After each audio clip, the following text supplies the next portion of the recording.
Hello, welcome to 8.9 News. I'm Costain. Lloyds Banking Group has funded over 550 farmers to be involved in a groundbreaking environmental baselining study with the Soil Association Exchange. The study was carried out on 685 farms in total and allowed the assessment of nearly 240,000 hectares of farmland.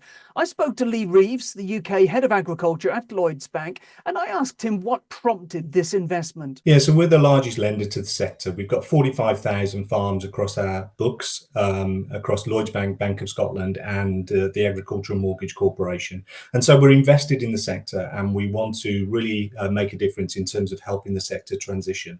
We want to play a leading role. And we started our journey about 4 years ago, starting to talk to farmers about the practice changes that they could make. We did some work with Promar International to help us to really understand those well. We also partnered with the Woodland Trust in terms of being able to provide discounted saplings for trees and hedges to help people who wanted to do that. And we also introduced a new clean growth finance initiative, which was discounted loans for people who wanted to do sustainable practices.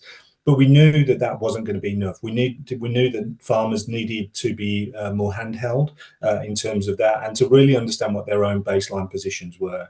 So we went out to the market for a partner who would really help us with that. And after a long kind of selection process, we decided to go with Soil Association Exchange. And the reason for that is they really shared our own values and our own vision in terms of what we wanted to achieve. And we think,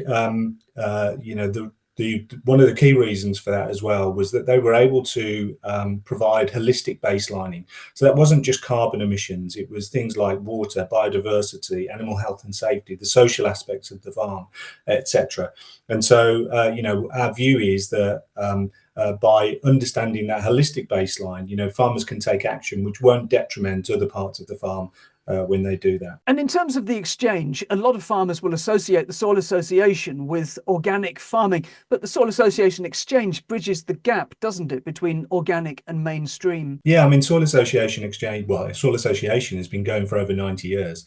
And you're right that a lot of people do associate it with organic, but there's been very much a drive to make sure that Soil Association Exchange can look at any farm and provide advice and guidance in terms of what they need to do. In the Lloyds Banking Group's own report on the baselining work, the focus is on sustainable agriculture. Is sustainable good enough? Well, look, I don't know whether we need to call it sustainable, regenerative, or nature-friendly farming. They're all kind of interlinked. What we are trying to do is to make sure that we really understand how we can improve soils, biodiversity, and nature when we do this. And I think that all starts with baselining. You really need to understand, the position that you're in today and what action you can take to really move forward.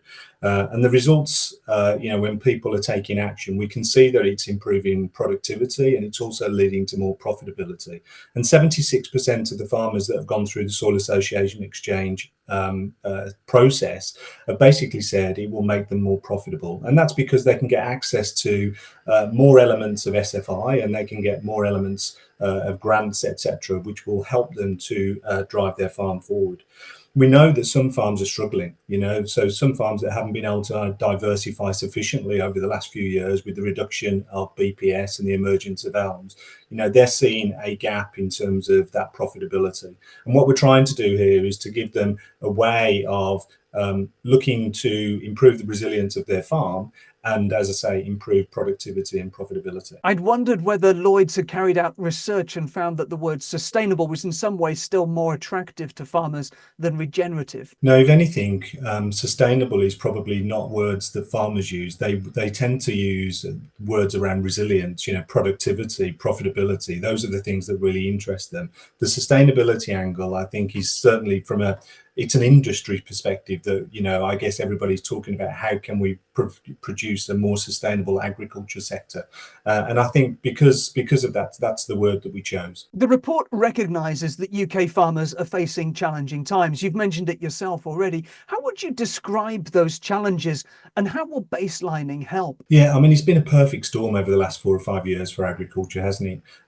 The weather has been a constant, and climate change is obviously driving more severe weather. But, we've got runoff, which we need to be able to contend with. We've got problems with water storage. There's obviously disease. There's obviously been a really high interest rate environment over the last few years compared to the previous 18 to 20. And then the profitability angle, in terms of the reduction in BPS that we've seen over the last 2 or 3 years. Elms rolling out, I think it's now starting to bite, but it's been a slow process, and I think farmers have been working year to year rather than kind of looking at a long-term vision. There's obviously the Ukraine war that's impacted in terms of input costs and energy costs, and all of those things have impacted farmers' ability to really plan what they want to do. So baselining, I think, will help them to understand where their farm is now in terms of the measurements across those 6 different dimensions that I spoke about. But it also then helps them to create an action plan in terms of what they can do to move that forward. And then the reward element of it is how they get access to the finance to do those things without it costing them a huge amount of money. And what we've seen through the report that we've just done is that where farmers are taking action, the things that they're doing is where they can see a direct link to the incentive. So where they can see a reward or an incentive to do something financially, they're taking the action. Where they're not, very few people are actually taking that action. The only other thing I would say is that what would really help is that we had a standardized methodology of collecting data. At the moment, there's too many carbon calculators out there that give different inputs, different outputs, and we need to find a way to standardize that. Moving on to the market, we know that if farmers are to work to restore nature, they need more money, but equally that they can no longer rely on public funds alone to supplement poor returns, particularly from mainstream commodity markets.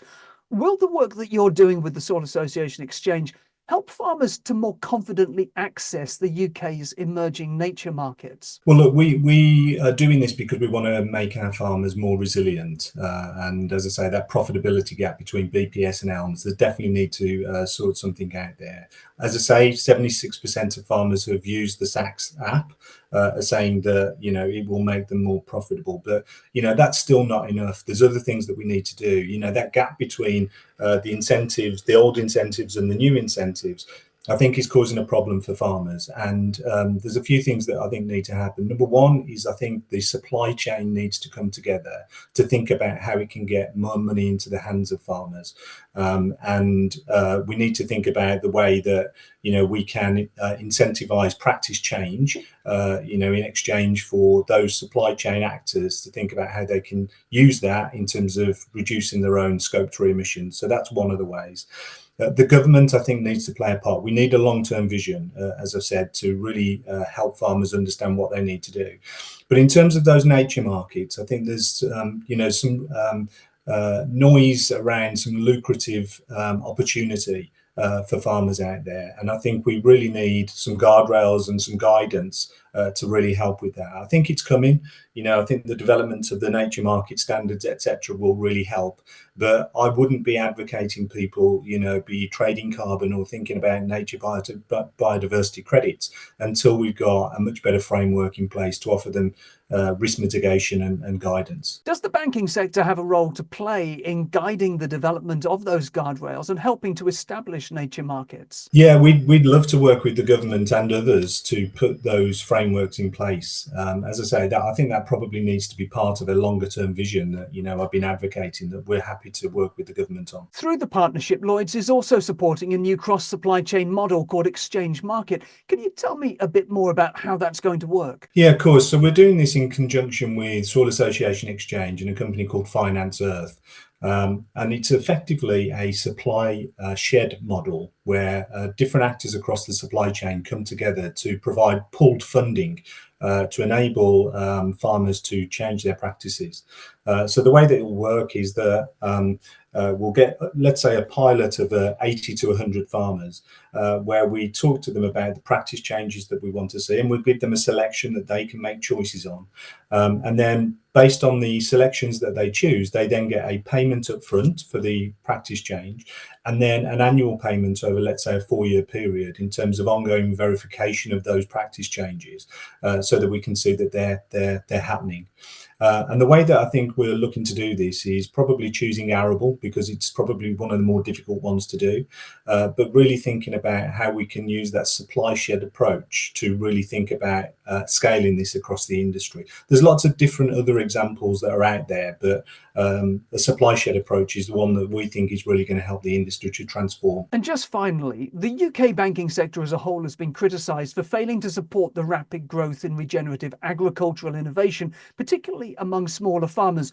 Do you think that's fair? And is this changing? Well, look, I think all banks would want to see their agricultural sector to transition, right? So I don't think it's the banks that are holding it back, if I'm honest. And certainly through the work that we've done with Soil Association Exchange and looking at the actions and the recommendations that they've been giving to farmers, a lot of those actions and recommendations are not requiring significant investment. It's practice change. But of course, that provides a risk to the farmer in terms of what they need to do. So, you know, there's potentially a yield dip over a 4 or 5 year period, depending on who you speak to. But also, you know, the farmer takes a lot of that risk. And of course, you know, when they're looking to go from traditional to regenerative farming methods, it may well be that, they're going to see a dip in yield, they're going to see a dip in profitability, but also, you know, at the mercy of the weather and stuff like that. So it's something that they're thinking really hard about. I think if we were able to get some kind of support from the government in terms of a guarantee, that would help.